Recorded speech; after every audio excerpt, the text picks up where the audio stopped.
Welcome into another edition of Coming Home. We have Justin Wall with us today. He was with DBU from 2012 to 2016.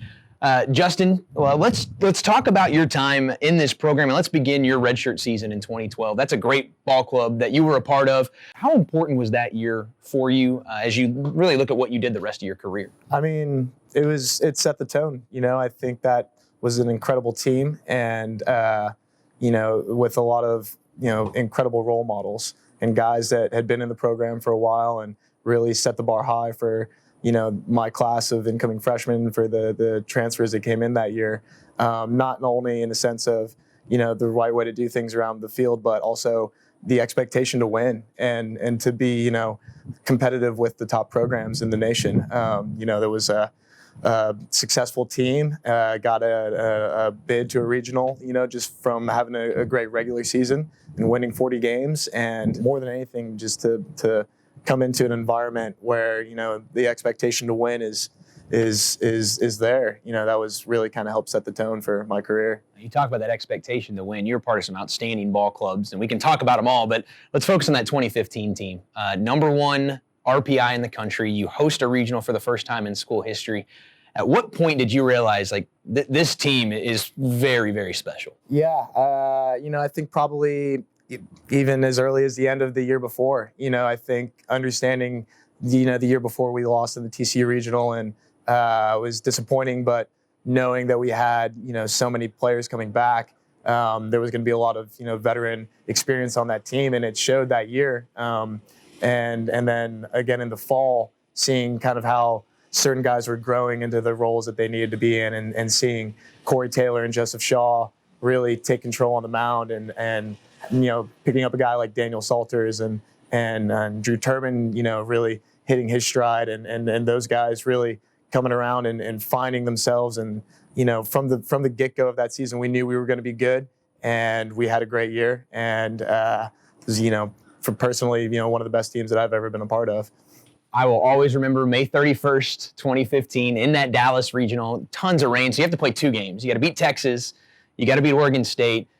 You end up having 2 home runs, 6 RBIs in the 2 game, helped carry that ball club. Corey Taylor was outstanding against Texas. When you think about what you were able to do in that specific day in that regional, what comes to your mind? Just how much fun it was. I think, obviously it was a great day for our team and to bounce back from the first loss that we had in that regional. But, I think more than anything, it was an incredible experience, and to deal with the adversity of the weather conditions and losing that first game, I think we really bounced back well, and it was a testament to kind of the mentality of that team. But, just the fun that we had, the environment that it was electric. There's so many people here, and getting to beat those top, those tier 1 programs, with name recognition, kind of, I think helped put us on the map a little bit more so than, we already had been, from earlier in that year and seasons past. I think I shorted you too. You had 8 RBIs in the 2 games, so I didn't mean to short you a little bit. But let's go to the next year, 2016. Obviously, it's not the start that you want. You kind of get out of the gate slow.